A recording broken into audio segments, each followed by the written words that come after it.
Panibagong hamon na naman ang aking tutugunan, sa sagarin ng kada palo bago magkaubusan. Kasama Jebo Wild Formula Kandon na may dalang mga kalamay. Lahat ay tatamaan sa aming bara kahit sino ang madamay. Gamit-gamit itong beat, wasak sa bawat kalabit. Bitawan mga beat, tabi ka muna beat. Di kami sausaw, sadyang may tuyo ka lang boss. Balisaw sa wanga, abutin mo sa init palapnos. Magpaapoy ka man na para bang si Goku. Wala ka ring lakas, mga sulat mo ay Goku. Talagang isa siyang kalabang, wala nang talabang. Katagang binibitsawan, bang bang bang, kay naiiwan. Gamit rima ko tayutay, palipad hangin sa mga kanang namuto ng tulay. Respeto at pagmamahal sa mga tunay sa kultura. Ilocano na makatapusong taga-abra. Siya nga palawanas sa kinabilangan. Teryos ang aking pangalan, yan ang pakatandaan. Mabait na kaibigan, nagdalo yung kaalitan.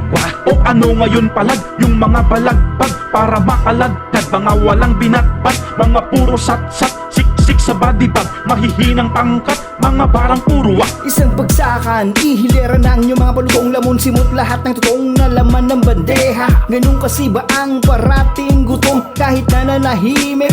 Sa larong ito malabong mapapatirik, lalo pang ginanahamay kasi merong naniwala.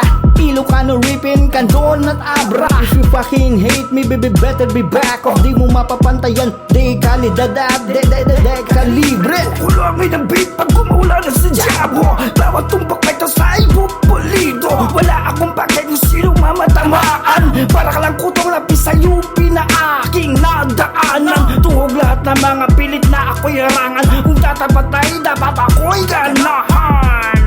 O ano ngayon palag, yung mga balagbag para makalagkad. Mga walang binatbat, mga puro sat-sat, siksik sa body bag, mahihinang pangkat, mga barang puro wak. O ano ngayon palag, yung mga balagbag para makalagkad. Mga walang binatbat, mga puro sat-sat, siksik sa body bag, mahihinang pangkat, mga barang puro wak. O ano ngayon palag, yung mga balagbag para makalagkad. Mga walang binatbat, mga puro sat-sat, siksik sa body bag, mahihinang pangkat, mga barang puro wak.